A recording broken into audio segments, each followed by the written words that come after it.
Hello everyone, welcome back. I'm Gaming Quitte, the most delicious Quitte of them all, and today we're going to talk about Chapter 20, Part 1. It was released today, and it was, I would say it wasn't that much of an eventful part.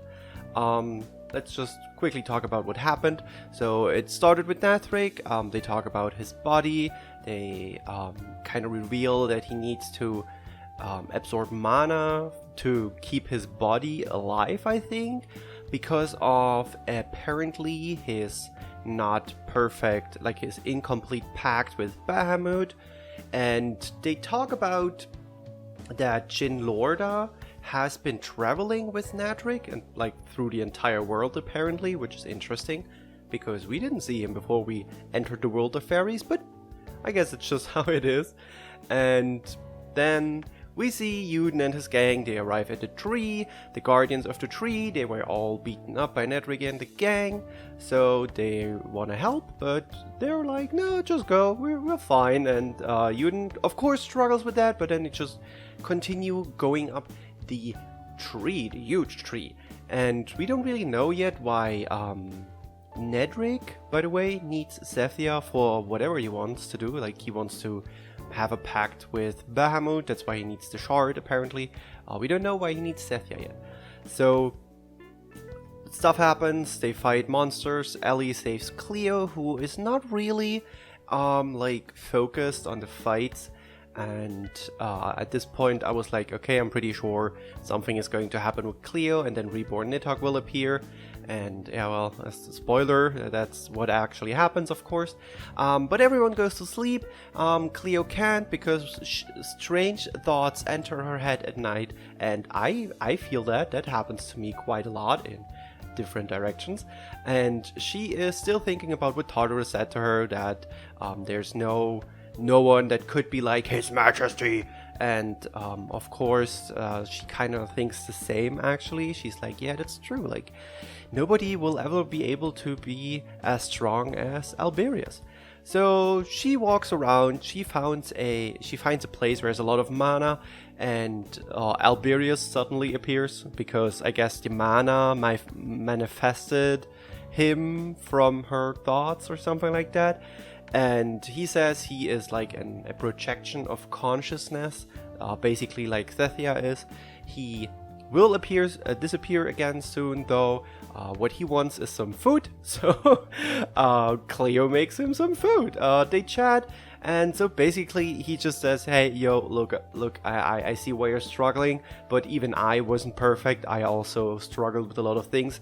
I just didn't show it because I wanted to look cool in front of y'all. And she realizes that, yeah, of course, I guess, and he's just like, hey, just do whatever you want. If you want to save the world, go and help save the world. And then he disappears. Poof! So Cleo cries a lot in this chapter, which is understandable. Like, she basically saw her big love again after 300 years. And she goes back to the others, makes some breakfast, and now she is like, hey, I'm cool now, it's okay, it's okay. And then they want to continue, and of course, what happens? The obligatory Agito fight. Tartarus appears, he's like, the king is dead, and you killed him, just typical Tartarus stuff, you know. And actually Luca being quite cool, like saying like, why are you serving Nathric? And Tartarus is just like a little baby, I'm not serving him, I'm just repaying a debt because he gave me strength. And actually I kind of forgot that Tartarus is actually a dragon. I completely forgot about that. Maybe we will someday see him in his dragon form. Of course not, because we defeat him in the fight, and then Cleo is like, oh no guys, I got this, and Tartarus actually traps everyone in some kind of barrier or separate dimension, which is really cool, because that's like part of his fight mechanic. I really like that he actually traps everyone, just like he does in the fight. That's really cool.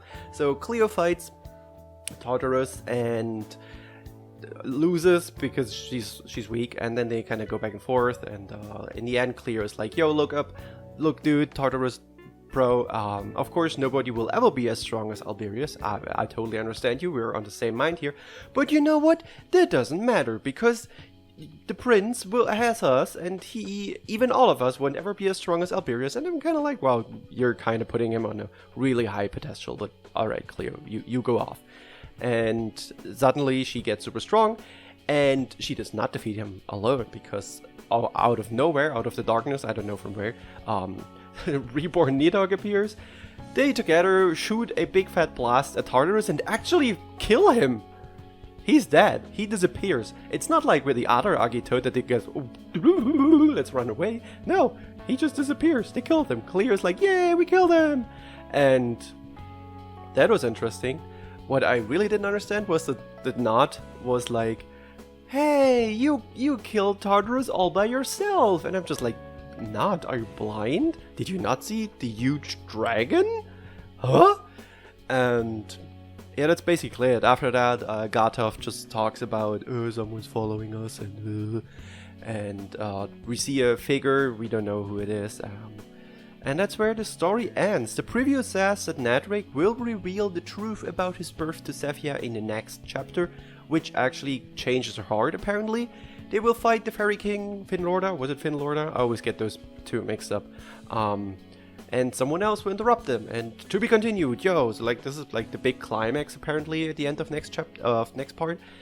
And here's my thoughts on this chapter.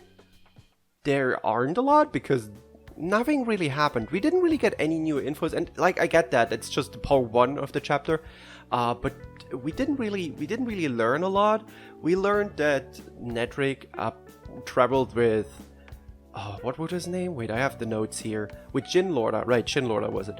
That he traveled the world with Shinlorda. That's the new info. That he has to absorb mana to survive, apparently, and that's about it. I think maybe I missed something smaller, but like the whole Cleo thing, that's normal. That's like everyone has his time to shine recently, and I like that. But it's not like it was just completely obvious what's going to happen. Like the second Alberius showed up, I was like, okay, cool, he's going to disappear. She's going to be like, oh yeah, everything's fine now, just like it always is. And then we get a cliffhanger with the figure at the end. We don't know who it is. But I wouldn't say it was bad. It's just building up for part 2, so that's totally fine. But it's not like I was on the edge of my seat in this chapter, which is fine. Not every chapter can be like extremely good, like the last chapter was, for example, with all the revelations about Uden. So totally fine, totally get that. But yeah, that's basically it. I don't have a lot of extreme hardcore thoughts about this chapter because there's not much to be had. So yeah, I hope you guys enjoyed the video and the chapter. Tell me in the comments below what you thought about the chapter. Maybe I missed something crucial, I don't know. And I hope you enjoyed this. I'm back in action after not doing a lot for almost 2 weeks because I was sick. So I would highly appreciate it if you commented, like the video. If you're not subscribed, subscribe, and maybe share it around. I don't know, the YouTube algorithm will probably has completely forgotten about me, so that's going to be interesting.